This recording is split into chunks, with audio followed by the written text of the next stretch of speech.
Hai semuanya. Hari ini aku akan cerita tentang cerita rakyat yang berasal dari Kalimantan.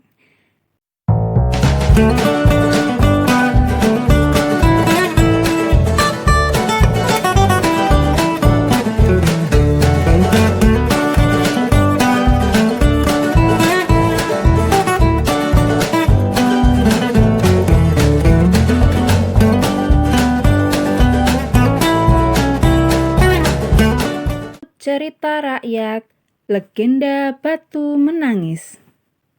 Aku mulai ceritanya ya. Zaman dahulu kala, di sebuah bukit yang jauh dari pedesaan, hiduplah seorang janda miskin bersama anak perempuannya. Anaknya tersebut sangat cantik.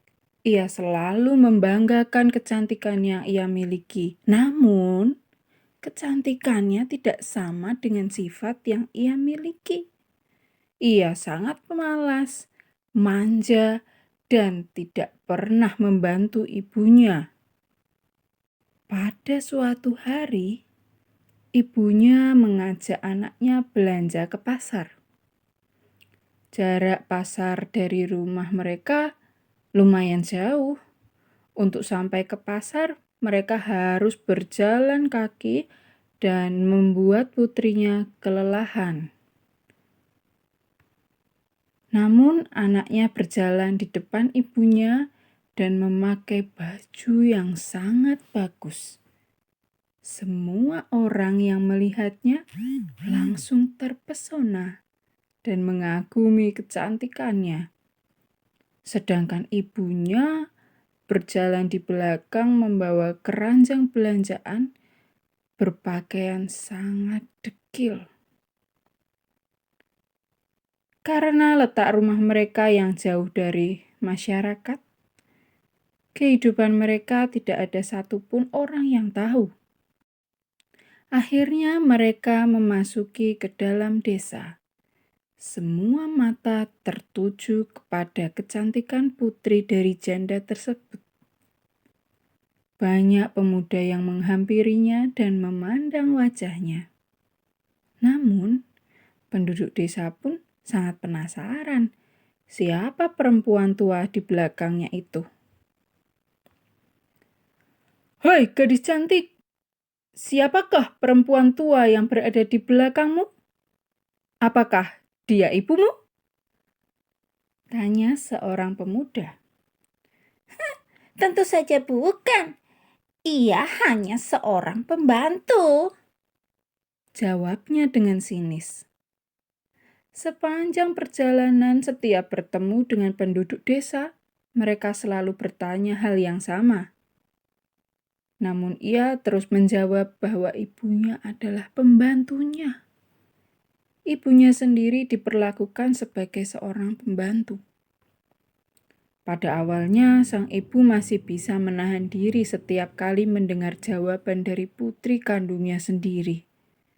Namun, mendengar berulang kali, jawaban itu ternyata sangat menyakitkan hatinya. Tiba-tiba, sang ibu berhenti dan duduk di pinggir jalan sambil meneteskan air mata. Bu. Kenapa berhenti di tengah jalan? Ayo lanjutkan perjalanan, tanya putrinya heran. Beberapa kali ia bertanya, namun ibunya sama sekali tidak menjawab. Sang ibu mulai menengadahkan kedua tangannya ke atas dan berdoa. Melihat hal aneh yang dilakukan ibunya, sang anak merasa kebingungan. Ibu sedang apa sekarang? Bentak putrinya.